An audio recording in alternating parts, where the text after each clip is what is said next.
Na, mieste iš tikrųjų pakankamai įtempta yra važinėti.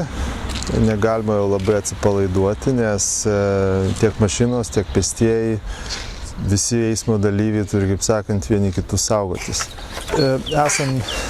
Tikrai prisiminsim pareigūną poną Putrimą. Policininkas išdėstė tas visas abejonės dėl to, ar ten per perėją galima važiuoti, ar reikia persivesti, čia pažeidimas ar ne. Ir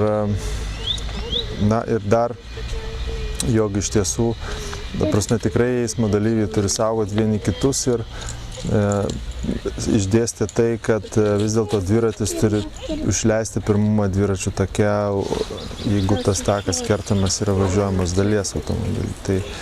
Tai iš tiesų buvo, sakykime, pakankamai taip koncentruotai, dalykiškai, policininkas išdėstė visą reikalą.